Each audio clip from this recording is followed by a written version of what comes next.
Hi there, I thought I'd give you a quick update on a recent change I've made to my home automation and how I charge my Tesla at home from my solar setup. So as you can see right now, the Tesla's charging at 19 of 19 amps, but thanks to a small change I've made, I can now on the fly dynamically update that charge rate. So what I have here is an Adafruit Huzzah32, which is an ESP32 based board running MicroPython, and then that's plugged into this SparkFun RS485 converter board, which lets me run at TTL levels.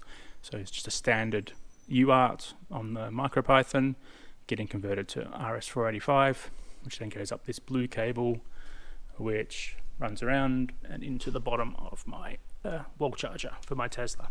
So as you can see, currently charging.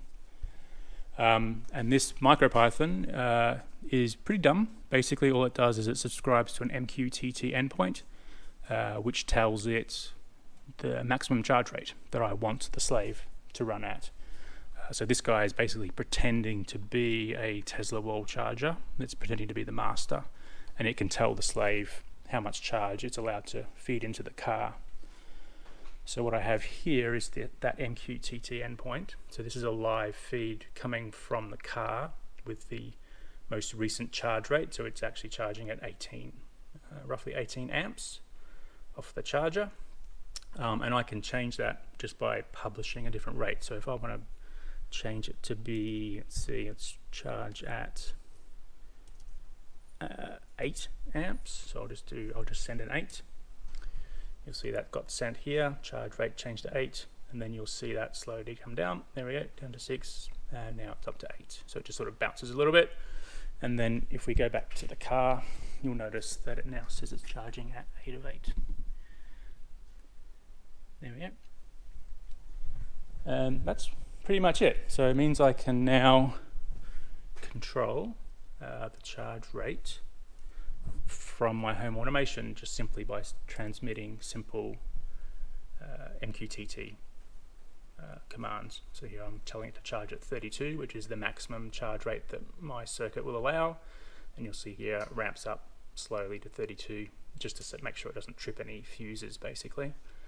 So it's up to 16, 18, and any second now it'll be up to the full rate. There we go, 32. And then again, if I check the car, it'll now say 32 of 32. Yeah, 32 of 32. So, and also I can go completely down to 0. So I can tell the car to completely stop charging. So if I just send a 0 as the charge rate that I want, the charge rate there, just heard a clunk behind me. So now it's saying idle, 0 amps, charger has stopped, no longer charging the car. And if I look in the car, it'll just say nothing. It'll just say ready to charge basically. So there you go, no charge rate, and on the center console, ready to charge.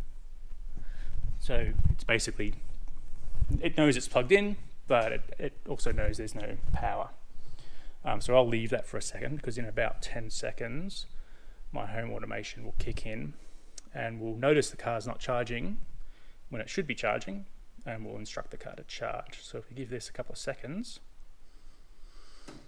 there we go, we just heard the charger click on, and then it will slowly ramp up, and you'll see this house drawer will go up. There we go, so it's slowly ramping up, again just because it doesn't want to trip any fuses, and then we're ramping up probably to back to probably about 18 amps. So what it's actually doing here is it's noticed that the power wall is already charged. So it's taking any excess solar that I would normally be exporting to the network and basically telling the car to charge at that rate, minus a little bit of a buffer. So at the moment I'll be feeding out about 300 watts back to the grid.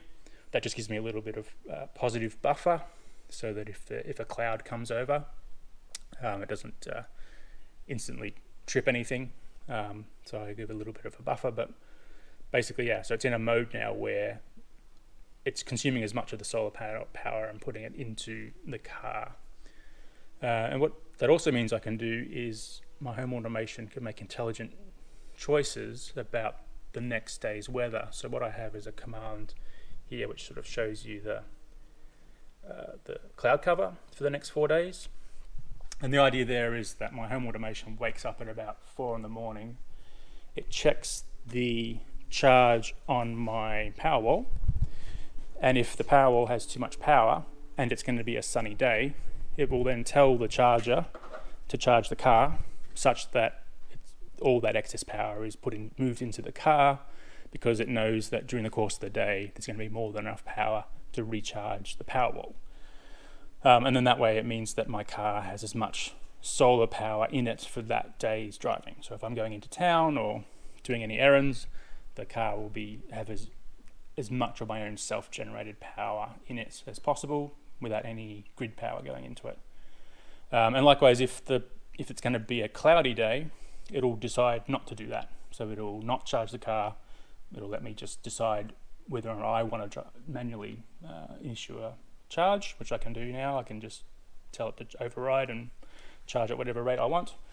And then that's on me whether I want to consume that power from the Powerwall, or ideally I'll just swing by the supercharger and get some power off that if I need to go into town or if I'm going on a long drive. Yeah, so pretty simple. Like I said, this guy is not running much code. It's just very simply copying stuff from MQTT and then talking the protocol that it needs to talk to control the charger and tell it what to charge at.